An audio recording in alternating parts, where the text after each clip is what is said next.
They're best friends, and they are incredible baseball fans. They love baseball. And so they actually make an agreement that whoever dies first will come back and tell the other one if there's baseball in heaven. So one of them dies.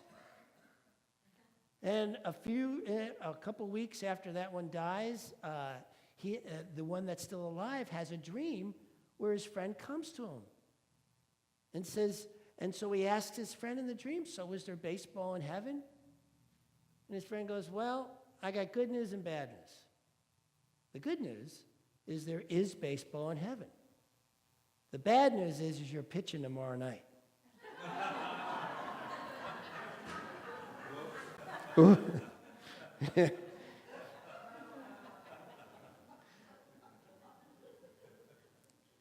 So my wife comes to me and says, I want you to talk on suffering in the world and how science of mind applies. And by the way, anybody here who has a topic they'd like me to talk on, please let Jasmine know, because it's always good to know what you guys would like me to talk on. And so this week is on how science of mind impacts suffering in the world. So I have some statistics I want to start off with. In the Sudan, this is this year, at least 250,000 have been killed. The Sudanese militia goes into a town, kills all the men and boys, rapes all the girls and women in the hopes of replacing African natives with Arab herders. 3 other African countries are involved at this very moment in the same level of genocide. All this while we're sitting here in our seats here. The suicide rate of girls ages 15 to 19 have doubled since 2007, with a never-before-seen spike of girls 10 to 14. 600,000 to 800,000 women, children, and men bought and sold across international borders every year and exploited for forced labor or commercial sex. 2 million children are subjugated to prostitution in the global commercial sex trade. And on any given night here in Burbank, to get a little bit more local, in Los Angeles County, we have 50 to 60,000 homeless people sleeping on the streets every single night. So how does science of mind impact this sort of suffering?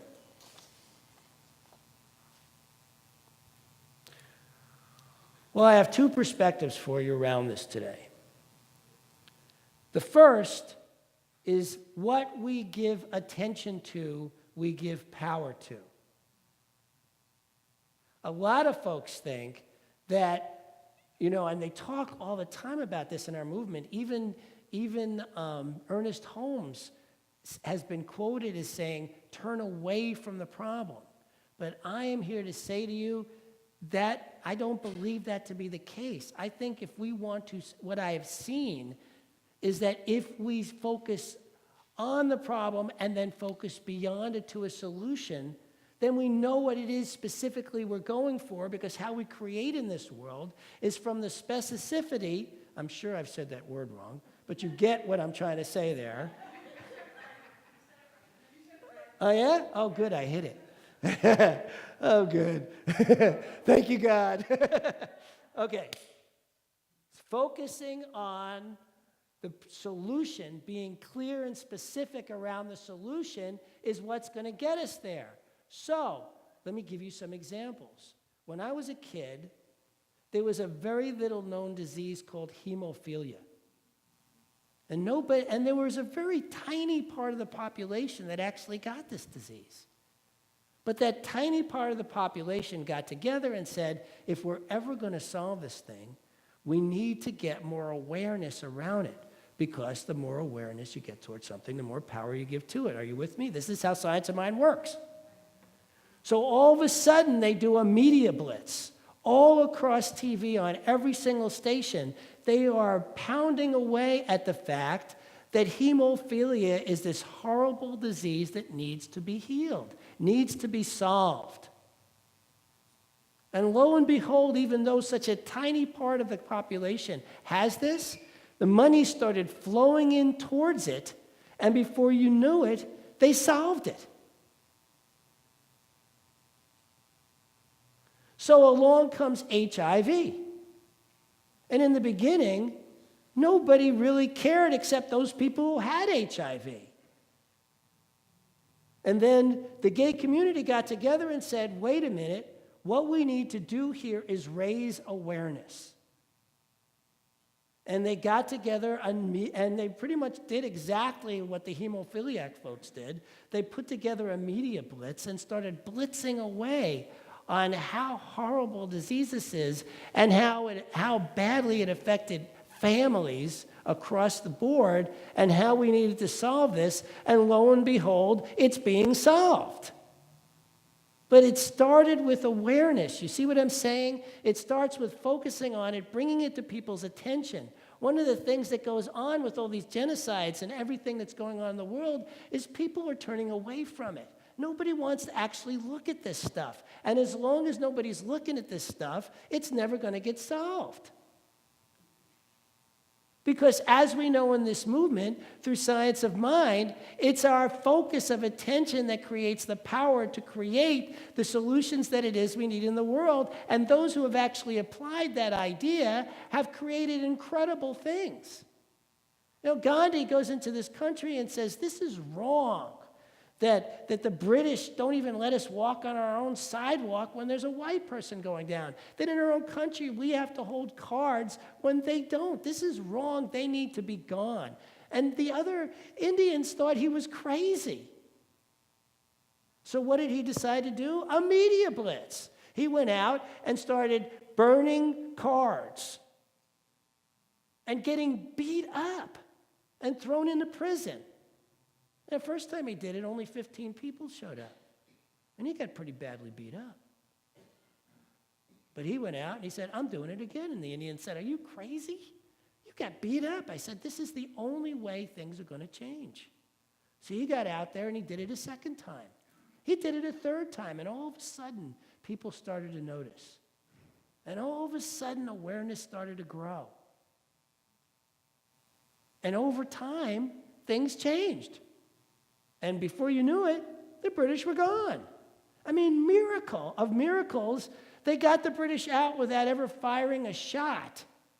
But they did it through awareness. And that's how powerful awareness is. That's how science of mind impacts the world in the first perspective I'll be sharing today, is through our awareness. We need to bring it to all these facets of, that's why on Thanksgiving Day, I'm saying happy Thanksgiving. Here are all the genocides in the world going on my Facebook page. Because I've chosen to bring forth the awareness that this is going on in the world, because without it, it's never going to change. And we have this power, this power. You know, some people say, well, we just need to pray on this. Well, it takes more than prayer.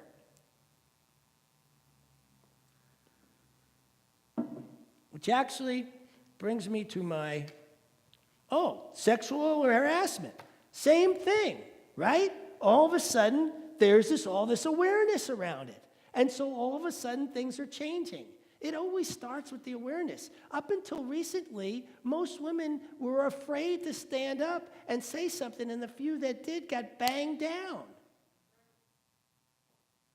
Just the way Gandhi got banged down. But finally, people stood up enough, and then all of a sudden, a movement was created, the Me Too movement, which, some people laugh at, like they laughed at the Black Lives Matter movement, but these things are important because they bring the awareness that then brings change. Change never happens without the awareness happening first. And the awareness needs to grow, and it grows by people having the courage, gumption, and strength of purpose to move forward in what it is they believe in, and to then know, right? Because that's what we do here. We embody and know that change will happen. Gandhi knew it. He said, I'm moving forward, knowing that change is going to happen because it must. And we get to a point of inevitability where things actually shift. But it starts with awareness.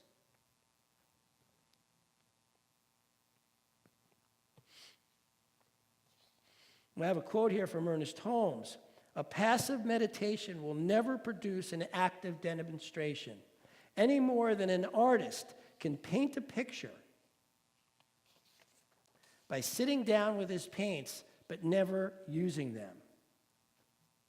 So the awareness follows action. And it's that action that comes out of a place of knowingness. Now, a lot of people take action in protest against the thing.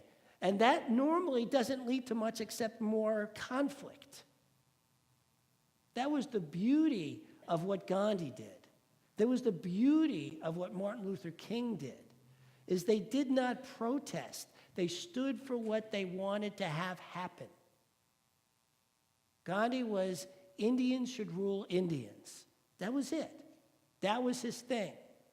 He wasn't in protest of the British being there. He was in stance of Indians should rule Indians. Martin Luther King was blacks should have equal rights. And so they stood for that, moved forward the awareness of that, knowing that if they stood strong enough, if they could stand long enough, no matter how many times they were beaten, no matter how many times they were thrown into jail, no matter all of that, sooner or later change would occur, and certainly it did, right?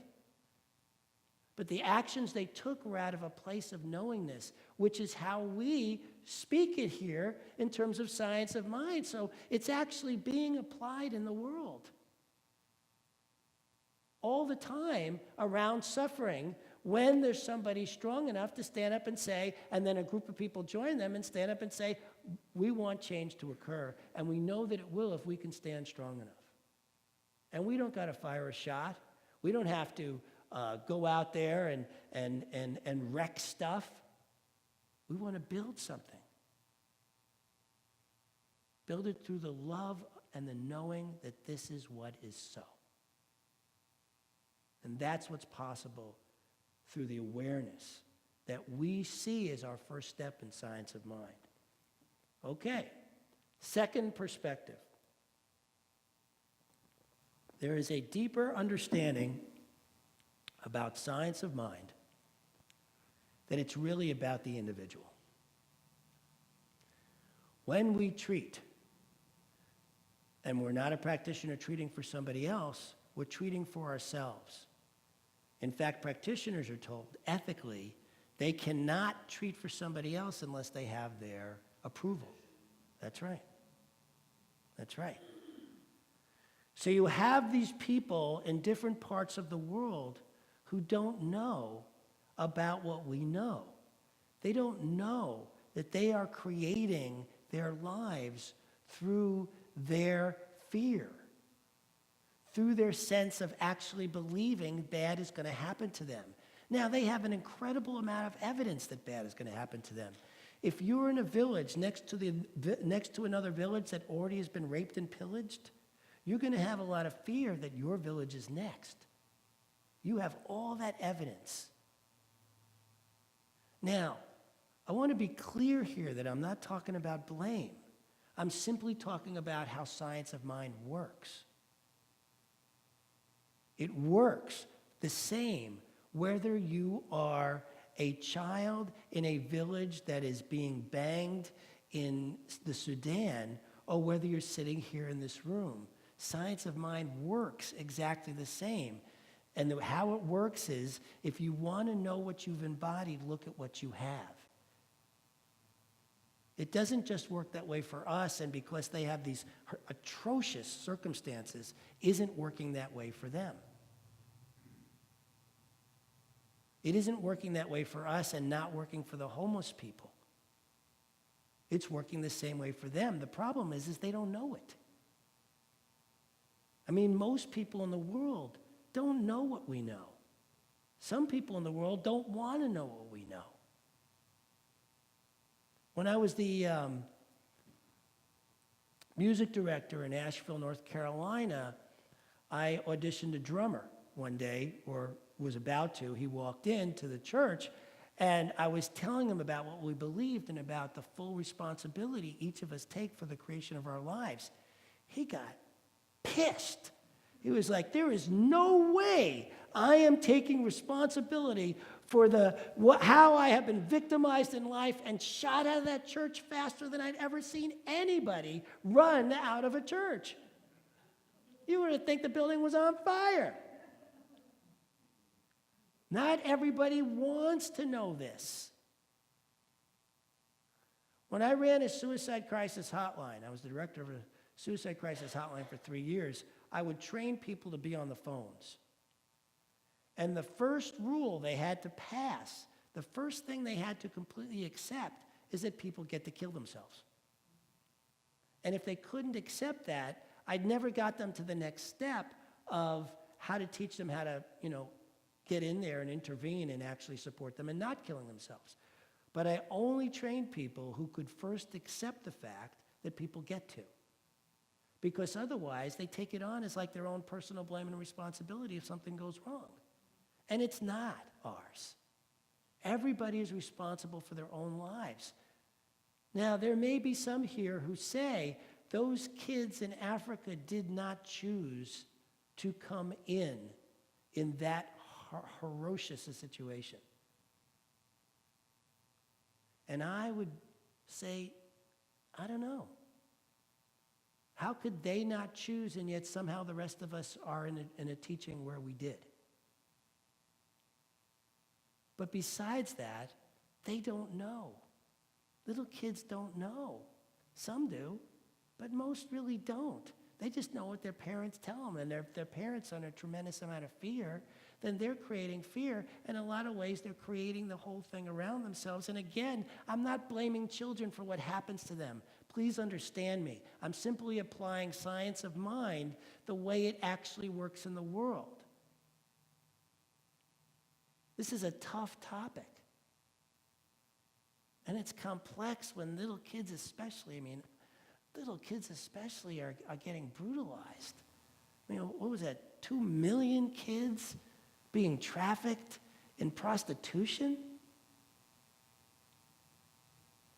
It'd be really easy to go, they're victims. And it isn't like, whether we say they're victims or not, I want to make all the awareness around that possible.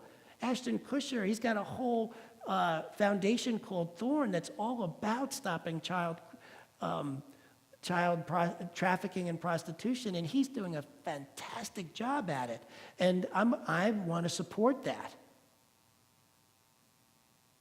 But since I was asked to talk on suffering and the impact of science of mind, it's really important that on some level we get clear on how we create so that then we can somehow infuse that in what's going on there. We can't fix them unless they want to be fixed, unless somehow they have some level of belief that it's even possible. Now, some must, because some escape, right? And they escape, and it's a miracle that they somehow get out of this thing. And they escape, but then they do what many of us do, which is we have a miracle occur, and then the very next thing we do is forget that miracles occur, and we're back in the fear and doubt. But for them, they're in such dire straits that if they don't have the kind of safety net that a lot of us have, they can afford less to be in fear and doubt than some of us can. We get in fear and doubt, we have a safety net, we're not all of a sudden going to wind up homeless tomorrow. Somebody who's homeless falls into fear and doubt, the next thing they wind up is dead. So they actually need these teachings more than we do. I don't know about that. But they could, but the impact of all this is, how do we get the message out? How do we get the message out that these kids can act, so to these kids and to these people in the world, so that they can know that they actually have more power than they think they do if they can simply stop being in such fear and doubt, get a hold of themselves like we have to in our lives, and somehow straighten out and get clear that they actually can be free. Somehow find a possibility in that in the circumstance of it doesn't look at all possible. Because we're faced by that. We're faced by that all the time. So many people are faced by having to get clear that something is possible in the face of it looking impossible. And that's what's going on in so many places in the world right now. People thinking things are impossible. They can't change. Thinking we can't, how many times have I heard somebody say, I'm just one person. What can I do about this euthanizing that's happening in Africa that's all the way over there? Well, I don't know. But there must be something. And certainly you can't do anything if you think you can't. Because that's how this teaching works. And so I've started to make a stand around making these things visible. That this is what's going on in the world. I don't have solutions for any of it, but I do know that making it visible is a really good start. Another thing I'd like to do is set up a web page on our website where we not only are bringing these things visible, but if any of you are involved in organizations that are doing good works in the world, let's set up a resource page. Let's start putting on there what it is we're doing as a way of starting to get it out into the world. This is what we're doing to support the rest of these things that are going on in the world. Are you willing to get into that with me? Are you willing to start taking on bigger than just here? Because there's a lot of people suffering out there who need these teachings, and we can't make them take them on, but we can certainly bring awareness to the fact that this is going on. And the more that we do that and serve these organizations, I was reading that Ashton Kutcher actually studied with somebody who's taught Science of Mind lessons. Science of Mind is getting out there in ways that we can't even see here, but we can begin to see if we're willing to bring our awareness to it. And in this way, we can impact the suffering in the world. In this way, Science of Mind grows when we are willing to make a stand and say, this is what's going on, this is how we bring awareness to it. Anybody got a solution out there? Let's get together and brainstorm. Knowing that a solution must be possible, and because we know it's possible, certainly someday it will be inevitable. Just the way it was inevitable that the British left India. This is what's possible for all of us to come together and rise up, not just for ourselves, but for the world. Are you with me? Yeah. Thank you. All right. Take out what you're going to give.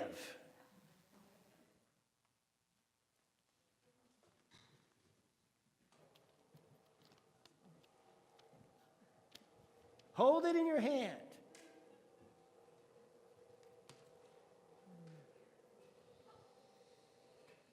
And know that this is the power of the universe in your hand, no matter how much it is. It is the power that begins the force, and the more it is, the more power it is.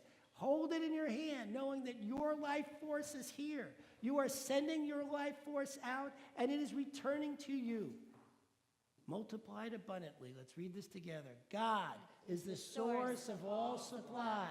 Money is God in action. What we give, we receive multiplied abundantly. All that God is, I am, and so it is. You are the face of God. I hold you in my heart. You are a part of me. You are the face of God. You are the face of God. I hold you in my heart. You are a part of me. You are the face of God. You are the face of God. Tu es l'image de Dieu.